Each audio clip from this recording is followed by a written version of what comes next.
بسم اللہ الرحمن الرحیم۔ السلام علیکم ڈیئر اسٹوڈنٹس، اردو کے لیکچر کے ساتھ میں آپ کے سامنے حاضر ہوں۔ اگر آپ کو پچھلا لیکچر یاد ہو تو میں نے آپ کو تب بتایا تھا کہ نثر میں ہمارے پاس دو اہم کوشچن ہوتے ہیں، ایک ہے سبق کا خلاصہ اور دوسرا جو ہے وہ تشریحات کے حوالے سے بات کی تھی۔ ٹھیک ہے، سبق کا خلاصہ ہم پچھلے لیکچر میں کر چکے ہیں، میں نے آپ کو پوائنٹس بتائے تھے۔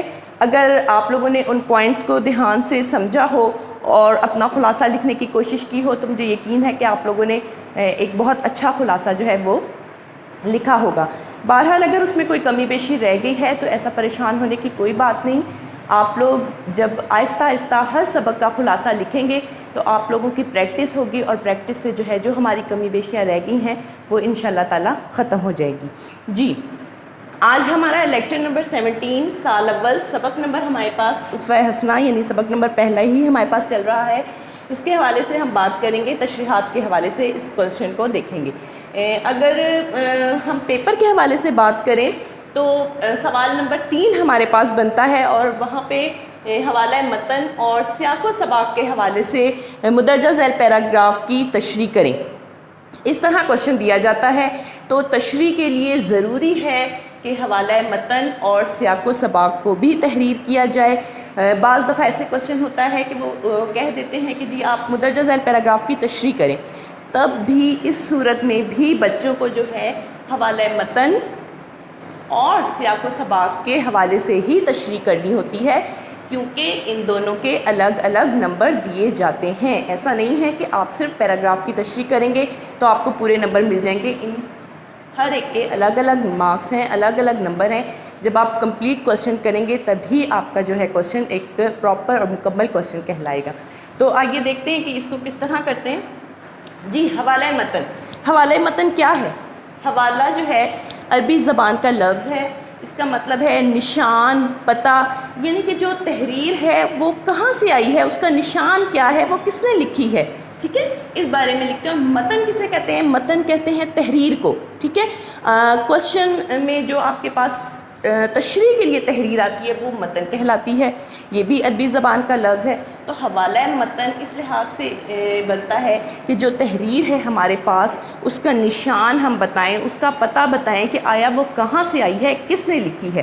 تو اس کے لیے ہم دو چیزیں لکھتے ہیں، سبق کا عنوان، یعنی کہ وہ تحریر کہاں سے لی ہے، کس سبق سے لی ہے، تو سبق کا عنوان ہم لکھیں گے، کیونکہ ہمارے پاس لیسن جو ہے وہ سبق ہمارا اسوہ حسنہ چل رہا ہے، تو یہاں پر آ جائے گا اسوہ حسنہ صلی اللہ علیہ وسلم، اور مصنف کا نام یعنی یہ کس نے تحریر کی ہے۔ ٹھیک ہے نا، حوالہ متن ابھی میں نے آپ کو بات کی کہ حوالہ کا مطلب ہے پتہ، نشان بتانا اس تحریر کا۔ تو مصنف کا نام لکھیں گے سید سلمان ندوی رحمۃ اللہ علیہ، یہ دونوں ہم لکھیں گے۔ ان میں غلطی کی گنجائش بالکل نہیں ہے۔ فرض کریں کہ آپ نے اسوہ حسنہ کی جگہ اسوہ رسول صلی اللہ علیہ وسلم لکھ لیا، ٹھیک ہے، ایسا کرنے کی صورت میں آپ کا یہاں پر یہ چیز جو ہے وہ غلط ہو جائے گی۔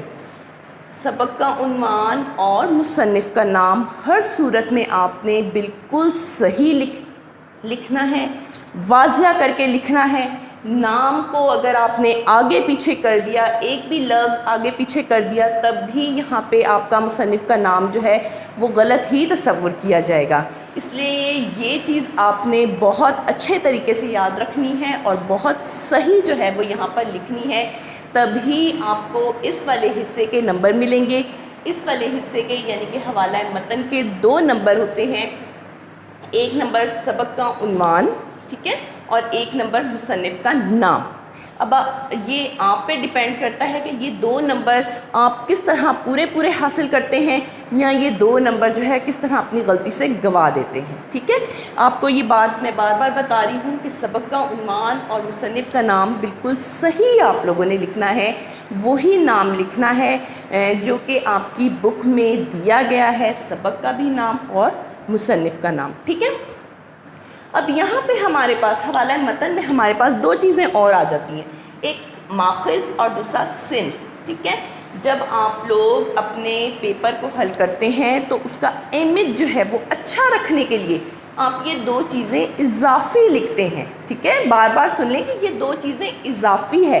اگر تو آپ کو اس سبق کا ماخذ کے بارے میں معلوم ہے اور صنف کے بارے میں معلوم ہے تب آپ یہ دو چیزیں یہاں پر ایڈ کریں۔ فرض کریں کہ اگر آپ وہاں پر پیپر حل کرتے ہوئے سمجھ رہے ہیں کہ آپ ماخذ بھول چکے ہیں یا صنف جو ہے وہ آپ کو صحیح طور پہ یاد نہیں آ رہی کہ اس سبق کی صنف کیا ہے، تب آپ یہ چیز یا اس میں سے دونوں چیزیں جو ہے وہ چھوڑ دیں۔ غلط لکھنے کے بجائے آپ ان دونوں کو چھوڑ دیں، کیونکہ بہرحال نمبر جو ہیں وہ ہمارے سبق کا عنوان، مصنف کا نام، نمبر ہمارے پاس ان دو چیزوں کے ہیں، ان کے نمبر نہیں ہیں۔ اگر آپ یہ دو چیزیں صحیح لکھیں گے تو یہاں پر آپ کو یہ 2 مارکس مل جائیں گے، ٹھیک ہے۔ حوالہ متن میں ہمارے پاس یہی چیزیں آتی ہیں۔ اگلی چیز دیکھیں ہمارے پاس ہے سیاق و سباق۔ سیاق و سباق کیا ہوتا ہے؟ سیاق و سباق سے مراد ہم یہ لیتے ہیں کہ تحریر، یعنی کہ وہ پیراگراف جو ہمارے پاس کوشچن کے طور پر آیا ہے کہ اس پیراگراف کی ہم نے تشریح کرنی ہے، وہ ہمارے پاس کوشچن ہی ہے، وہ پیراگراف اس سے پہلے اور اس کے بعد میں مصنف کیا کہتا ہے وہ چیز ہم سیاق و سباق میں لکھتے ہیں۔ یعنی سیاق و سباق سے مراد ہم لیتے ہیں کہ پیراگراف سے آگے کا اور پیراگراف سے پیچھے کی جو کہانی ہے وہ کیا ہے۔ بعض اسٹوڈنٹ اس طرح کرتے ہیں کہ سیاق و سباق میں 8 سے 10 لائن کا ایک چھوٹا سا خلاصہ لکھ دیتے ہیں۔ ڈیئر اسٹوڈنٹس، یہ چیز غلط نہیں ہے، یہ چیز غلط ہے۔ یہاں پر خلاصہ نہیں مانگا انہوں نے آپ سے، یہاں پر انہوں نے آپ سے اس پیراگراف کو چھوڑ کر، جس پیراگراف کی آپ نے تشریح کرنی ہے، اس پیراگراف کو چھوڑ کر اس سے اوپر اور اس سے نیچے جو بات بیان کی ہے مصنف نے، آپ نے اس کو جو ہے وہ شارٹ کر کے 8 سے 10 لائن میں یہاں پر لکھنا ہوتا ہے، وہ آپ کا سیاق و سباق کہلاتا ہے۔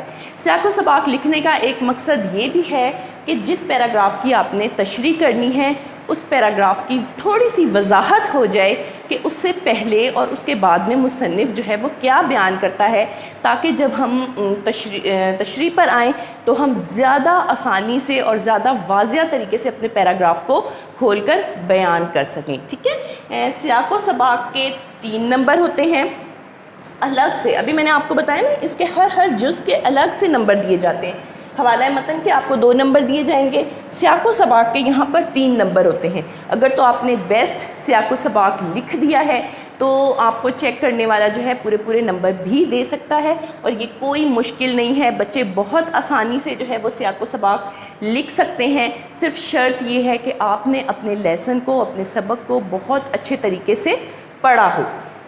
سیاق و سباق ہمارا بہت زیادہ نہیں ہوتا، آپ نے ایک پیراگراف لکھنا ہوتا ہے، اور وہ پیراگراف جو ہے آپ 8 سے 10 سے 12 بھی ہو سکتی ہیں، لیکن بہرحال اس سے زیادہ جو ہے وہ آپ نے سیاق و سباق نہیں لکھنا۔ ایسا نہ ہو کہ آپ کا ایک پیج یا 1.5 پیج جو ہے وہ سیاق و سباق پہ ہی چلا جائے، ایسا کرنے کی صورت میں جو ہے سیاق و سباق وہ غلط اس میں آ جائے گا، ٹھیک ہے۔ اب ہمارے پاس اس کوشچن کا سب سے اہم پوائنٹ جو ہے وہ تشریح ہے۔ تشریح کے جو ہے ہمارے پاس 10 نمبر ہوتے ہیں۔ آپ خود سوچ سکتے ہیں کہ اردو میں ایک 10 نمبر کا کوشچن کرنے کے لیے آپ کو کتنی محنت کرنی پڑتی ہے۔ آپ کی تشریح جو ہے وہ کم سے کم 3 سے 4 گنا زیادہ ہونی چاہیے اصل پیراگراف سے، ٹھیک ہے۔ بہرحال اس کی حد کوئی نہیں ہے، آپ 2 سے 3 پیجز تک بھی جا سکتے ہیں۔ جتنا اچھا آپ نے پیراگراف بیان کیا ہوگا، جتنی اچھی آپ نے اس کی تشریح کی ہوگی، آپ کا یہ جو ہے کوشچن یہاں سے تشریحات والا اتنا ہی زیادہ اچھا ہوگا۔ 10 میں سے آپ اتنے ہی زیادہ نمبر جو ہے وہ حاصل کر سکتے ہیں۔ اب تشریح کرتے ہوئے 2-3 باتوں کا خیال رکھنا چاہیے۔ اگر آپ ان باتوں کا خیال رکھیں تو بہت اچھے طریقے سے جو ہے آپ تشریح کر سکتے ہیں۔ جی، نمبر 1، تشریح کے جو میننگ ہے وہی ہے کھول کے بیان کرنا، ہر چیز کو تفصیل سے جو ہے وہ بیان کرنا تشریح میں آ جاتا ہے۔ نمبر 1 دیکھیں، وضاحت کے ساتھ بیان کرنا۔ بعض دفعہ ایسا ہوتا ہے کہ مصنف نے کوئی باتیں جو ہیں وہ ابہام کے طور پہ مطلب ایسے لفظ یوز کر دیتا ہے کہ ہمیں اس چیز کی وضاحت کرنی پڑتی ہے، تو ظاہر سی بات ہے آپ جب تشریح کریں گے اس لفظ کی، اس جملے کی ضرور وضاحت کریں گے، کھول کے بیان کریں گے، اس کے چھوٹے چھوٹے جز کی وضاحت کریں گے۔ تو آپ نے کوئی بھی لفظ جو ہے یا کوئی بھی جملہ جو ہے وہ ویسے ہی نہیں لکھ دینا، بلکہ ایک ایک لفظ کو پڑھتے جانا ہے اور آپ نے اس کی تشریح کرنی ہے، اس کو کھول کے بیان کرتے جانا ہے۔ دوسرا پوائنٹ ہے ہمارے پاس آسان الفاظ میں بیان کرنا۔ بالکل مصنف جو ہے، مصنف کی اپنی ایک زبان ہے، ٹھیک ہے. مصنف بعض دفعہ بہت زیادہ مشکل الفاظ جو ہے وہ استعمال کرتا ہے، ہمیں اس کے میننگ آنے چاہیے. جب ہمیں ان الفاظ کے میننگ آئیں گے، ان کے معنی آئیں گے، تو یقیناً ہم اس کو اپنے الفاظ میں بیان کر سکتے ہیں. تو آپ نے جو ہے مصنف کے مشکل الفاظ کو آسان الفاظ میں بیان کرنا ہے، آسان الفاظ میں تبدیل کر کے وہی جملہ اپنے الفاظ میں بیان کرنا ہے، ٹھیک ہے. اگلا دیکھیں کہ ہر لائن کو پڑھ کر تشریح کریں. اب بعض دفعہ ایسا ہوتا ہے کہ بچے یہ ہم سے کوشچن کرتے ہیں کہ میم جی یہ تو 3-4 لائنیں ہیں، ہم اس کو کس طرح پھیلائیں. دیکھیں آپ نے پیراگراف کو اوور آل پڑھ کے اگر آپ لکھنا شروع کریں گے تو وہ آپ کے ذہن میں اتنی زیادہ جو ہے اس کی لینتھ نہیں بن پائے گی. آپ نے ہمیشہ پیراگراف کو ایک ایک لائن کو پڑھنا ہے، ایک لائن کو پڑھیں، سمجھیں، پھر اس کی تشریح کریں، کھل کے اس کی تشریح کریں. اس میں آیات جو بھی آپ سمجھتے ہیں کہ اس لائن کے حوالے سے آ سکتی ہیں آپ وہ لکھیں. اس کے بعد آپ اگلی لائن پہ جائیں، اگلی لائن پڑھیں، اسی طرح اگلی لائن کی تشریح کریں. اس طرح جب آپ لائن بائی لائن تشریح کرتے چلے جائیں گے تو وہ جو ہے آپ کی لینتھ جو ہے اس حوالے سے زیادہ ہوگی. اگر اوور آل آپ پڑھ کے پیراگراف کو تشریح کریں گے تو وہ پھر بچوں کو اس کی لینتھ زیادہ کرنے میں جو ہے وہ مسئلہ پیش آئے گا، ٹھیک ہے. اگلا ہمارے پاس ہے اقوال، آیات اور احادیث، اشعار. اس کا استعمال کریں. تشریح میں ان چیزوں کو بہت نوٹ کیا جاتا ہے کہ جس چیز کی وضاحت کے لیے ہمارے پاس حدیث موجود ہو، اقوال موجود ہو، کوئی آیت ایسی ہو جو مصنف کی بات کو جو ہے وہ ثابت کر رہی ہے، بہت اچھے طریقے سے ثابت کر رہی ہے، تو ہم نے وہاں پر اس لائن کی تشریح میں اس اقوال کو، آیات کو، حدیث کو، یا اس کی جگہ پہ شعر اگر ہمارے پاس کوئی ہے تو ہم نے اس شعر کو ضرور ایڈ کرنا ہے، ٹھیک ہے. جتنے زیادہ آپ ان چیزوں کا استعمال کریں گے اتنی ہی زیادہ آپ کی تشریح جو ہے وہ بہترین ہوگی. لیکن ایک بات یاد رکھیں کہ آپ کے شعر یا آپ کی کوئی بھی چیز جو آپ ثبوت کے طور پر اس میں شامل کر رہے ہیں وہ پیراگراف سے ہٹ کر نہیں ہونی چاہیے. ایسا نہ ہو کہ پوچھا کچھ اور ہو اور آپ شعر جو ہے وہ کسی اور بات کے مطلب میں اس کو شعر ایڈ کر رہے ہیں.